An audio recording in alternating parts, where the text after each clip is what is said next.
Hello दोस्तों आज हम लोग बात करेंगे Kotak Nasdaq 100 fund of funds के बारे में। इसने अभी अपना नया एनएफओ निकाला है, तो हम डिस्कस करेंगे इस वीडियो में कि ये क्या होता है एनएफओ, नेस्डेक 100 क्या है और आपको इसमें इन्वेस्ट कैसे कर सकते हैं। तो सबसे पहले दोस्तों, एनएफओ एक पब्लिक ऑफर की तरह होता है। जैसे कोई नई कंपनी आती है तो वो आईपीओ निकालती है, वैसे ही कोई भी नया म्यूचुअल फंड आता है तो वो एनएफओ निकालता है। अब दूसरे इसमें सवाल आता है कि फंड ऑफ फंड्स क्या होते हैं। तो दोस्तों, फंड ऑफ फंड्स वो फंड होता है जो खुद एक शेयर में ना पैसा लगा के दूसरे फंड्स में पैसा लगाता है। ये डायरेक्टली कोई शेयर नहीं खरीदते फंड्स, ये दूसरे फंड्स खरीदते हैं जो आगे पैसा लगा रहे होते हैं। अब जैसे हम इस पर्टिकुलर फंड की बात करें तो ये फंड नेस्डेक 100 के इंडेक्स या ईटीएफ में पैसा लगाएगा। नेस्डेक 100 यूएस का एक इंडेक्स है। जैसे हमारे इंडिया में निफ्टी, सेंसेक्स ऐसे अलग अलग इंडेक्सेस हैं, वैसे ही यूएस में ये काफ़ी इंडेक्सेस में से एक इंडेक्स नेस्डेक 100 है। तो इस वीडियो में हम देखेंगे कि ये नेस्डेक 100 में कौन सी कंपनीज़ हैं, कौन से सेक्टर हैं और कैसा परफॉर्म किया है नेस्डेक 100 के और किसी फंड ने जो चल रहा है पिछले 5-7 सालों में, और देखेंगे हम इस एनएफओ की सारी डिटेल। तो आइए देख लेते हैं सारी डिटेल। दोस्तों, जैसे कि मैंने आपको बताया था, ये एक फंड ऑफ फंड्स है जो अलग अलग ईटीएफ में इन्वेस्ट करने वाला है। और अगर कोई नेस्डेक 100 का और कोई इंडेक्स फंड या ईटीएफ इसको दिखेगा, वो उसमें भी इन्वेस्ट कर सकता है। और अगर हम इसमें बात करते हैं इसकी स्टार्ट डेट की, तो ये जनवरी 11 से एनएफओ शुरू हो चुका है और 25 तक खुला रहेगा।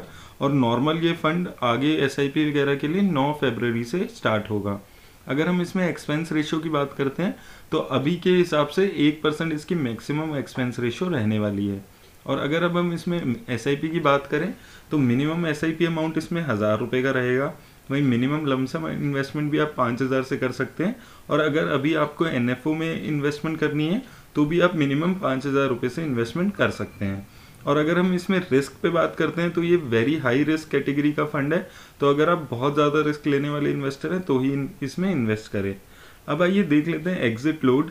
एग्जिट लोड इस फंड का निल है, आप कभी भी इसमें से पैसा निकाल सकते हैं। अब आइए समझ लेते हैं कि नेस्डेक की 100 में कौन कौन से सेक्टर इन्वॉल्व हैं। तो नेस्डेक 100 इंडेक्स में सबसे ज़्यादा शेयर है आईटी सेक्टर का 48% के आसपास। उसके बाद कंज्यूमर डिस्क्रिशनरी का 19%, वहीं कम्युनिकेशन सर्विसेज का 18%।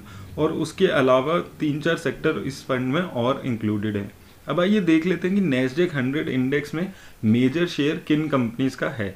अगर हम मेजर कंपनीज की बात करें नेस्डेक 100 की, तो सबसे ज़्यादा इसमें एप्पल है 12.3%, उसके बाद माइक्रोसॉफ्ट 9%, अमेजॉन 8% के आसपास, टेस्ला 4.5%, फेसबुक 3.5%, वहीं गूगल का लगभग 6% के आसपास है।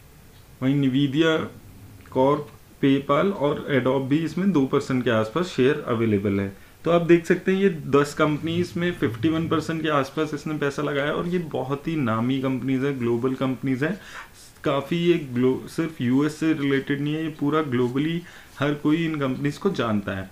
तो इसलिए इसका रिटर्न बहुत अच्छा रहा है। अब दोस्तों देख लेते हैं कि ऐसा ही एक सिमिलर हमारे पास अभी अवेलेबल है मोतीलाल ओसवाल का 100 फंड, जिसने नेस्डेक के फंड में इन्वेस्ट किया हुआ है। तो उसकी रिटर्न हम एक बारी देख के समझने की कोशिश करते हैं कि कैसी रिटर्न इसमें आ रही है।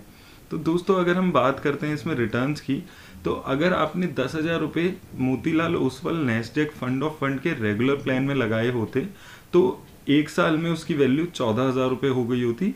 वहीं 2 साल में 20,000 रुपये और 3 साल में 21,000, यानी 2-3 सालों में ही इसने आपका पैसा डबल कर दिया है। वहीं 5 सालों में 3 गुना पैसा हो गया है। और अगर आपने मार्च 2011 में इसकी इंसेप्शन में ही पैसे लगा दिए होते तो लगभग 10 सालों में ये पैसा आपका 9 गुना हो चुका है। 90,000 के आसपास वो आपकी वन टाइम इन्वेस्टमेंट दिख रही है। तो दोस्तों, नेस्डेक 100 की कंपनीज बहुत अच्छी हैं, हमने देखा बहुत अच्छी कंपनीज इसके एलोकेशन में है। और साथ में ये बहुत ही अच्छा कर रहा है पिछले 10-20 सालों में। तो अगर आप लेकिन बहुत ही ज़्यादा रिस्क ले सकते हैं तो ही आप इसमें जाके इन्वेस्ट करें। मेरी तरफ से दोस्तों आज इस पे इतना ही। अगर आपको किसी और फंड या एनएफओ के बारे में जानना हो तो मुझे ज़रूर बताएं कमेंट बॉक्स में। धन्यवाद।